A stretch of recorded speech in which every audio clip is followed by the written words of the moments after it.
Okay, look. 2 and 2. Watch this. Watch this. I'll hold my hands real far apart. Watch this. See this? Watch. Here it goes. Watch. Watch these two. Watch this. Oh, shit. That's amazing. What? I felt that. You know, I almost didn't become a magician, and a lot of people don't know that, but it's the truth. You know, I grew up in a really small town. I started magic when I was about 7 or 8 years old. I used to stutter as a kid, so I was a little nervous, and I had trouble reading.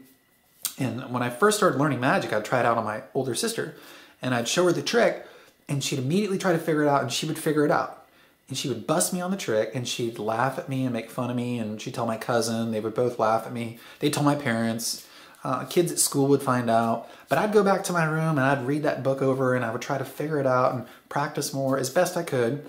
And I'd show her another trick, and she'd bust me on that one, make fun of me, laugh at me. You know, I'd go to school, try it, and I just couldn't get it right, and I just kept getting busted.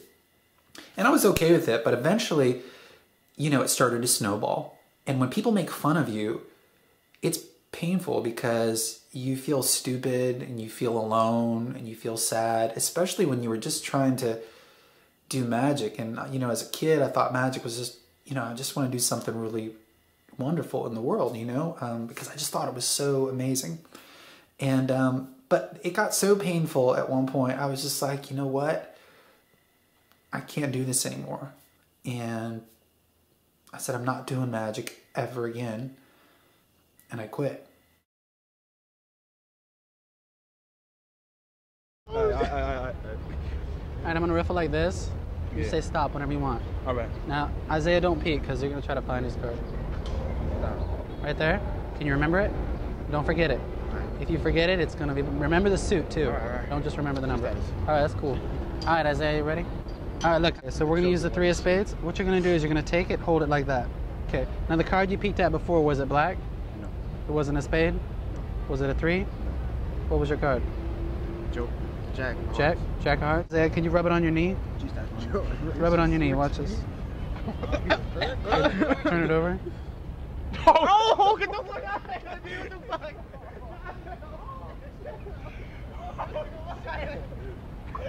Oh shit! Yo! I mean, I can't my mom see this shit. I'm in trouble. Yo!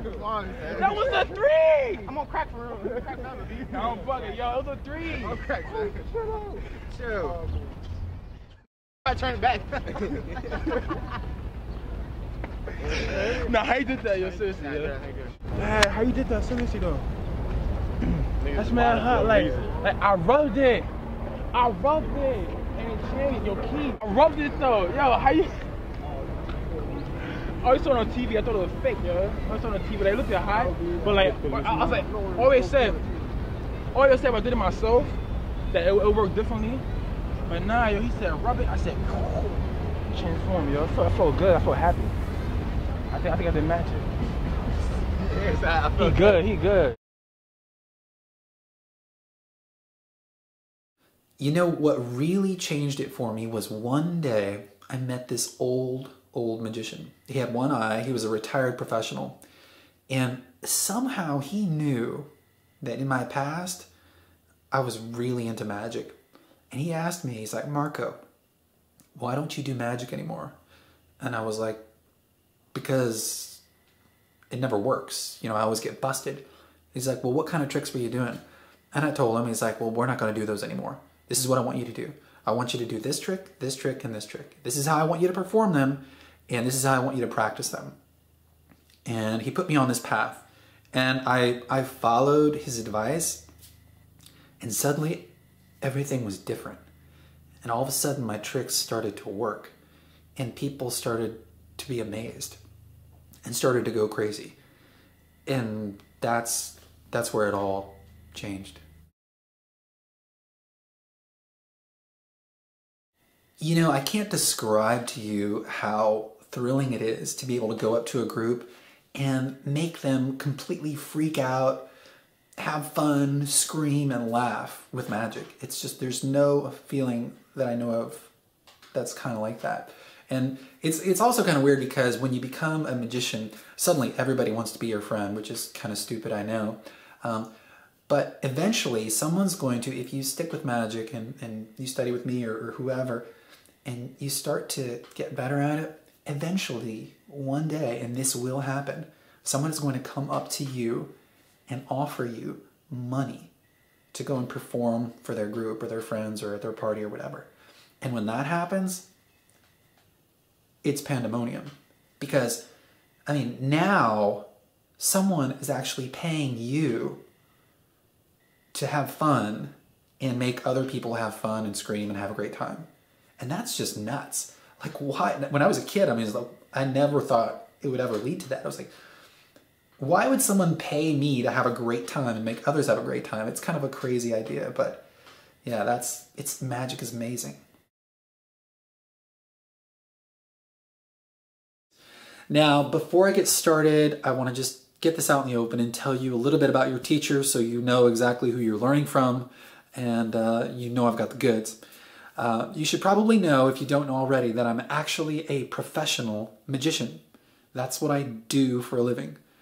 Every week out of the year, people pay me hundreds, even thousands of dollars to actually come to their events and entertain their guests. You know, I perform for companies like Google, the NBA, Scholastic Books, Saturday Night Live. I've been on television, CNN, Fox, NBC. I've got millions of views on YouTube. I perform close-up magic. I perform on stage. In fact, right now I'm performing a lot on stage. I was very fortunate enough to perform with Joan Rivers. I performed with Jimmy Fallon. And I don't say any of this stuff to brag. Again, I just want you to know that when you're learning from me throughout the series, you're learning from somebody who knows what they're talking about. And you're going to get all my wisdom.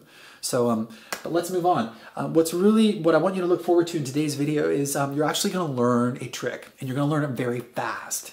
My goal is to get you out there in each one of these videos and get out there and perform as quickly as you can. So today's trick's not going to require any sleight of hand. It's almost impossible to figure out. It's really diabolical. And it's almost screw-up proof. So if you just follow along, you'll do really well. Really quick course overview. This course, I've never done anything like it, and it's really, really exciting because in each of the videos, there's going to be about 3 or 4 videos, you're going to learn a new trick. But they're not just any tricks. You know, when I was a kid, I struggled with magic because I'd get a book and there'd be like hundreds of tricks in there. And I'd be like, okay, well, which ones do I do? And I just got overwhelmed and I was just like paralyzed. Like I'd start one and then I'd start another one and I never got better. And I know today with like YouTube, there's like, oh my gosh, hundreds or thousands of tricks out there. And it's just like, where do you start? So what I've done is in this series, I'm going to teach you a whole complete act, okay? In other words, you're going to have basically when you're done going through the series, you're going to have 3 tricks down. You're going to have a beginning, an opener, you're going to have a middle, and then you're going to have a closer, the ending to your show. And you're going to have all these, and you're going to be able to place them in your pocket. And you'll be ready at any moment. That means if you're at school, you know, in the lunchroom or whatever, and your friends say, hey, show us something, you'll be able to just break these out and just, you know, totally blow them away. Or maybe, you know, if you're at a family event, these will be ready and you'll know them and you'll have them down and you'll be ready at any moment to entertain your family or maybe some friends after work at a bar or whatever. Maybe you're a teacher. But that's my goal. I don't want you to just learn tricks, because to become a magician, and you will become a magician, you have to know more than just tricks. The real secrets of magic, it's not about the tricks.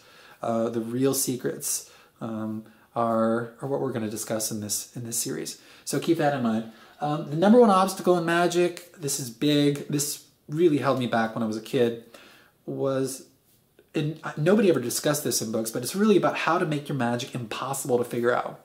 You know, when I was little, you know, I had these books and it just talked about all these tricks, but none of them ever talked about, like, how do I make my magic impossible to figure out so my sister doesn't bust me, you know? So we're going to talk about that. And last but not least, I'm going to have a contest running throughout this video. So I'll reveal more details about that later. So just don't fast forward through any part of the video. Watch it in its entirety, and you'll learn more about that. Let's get started.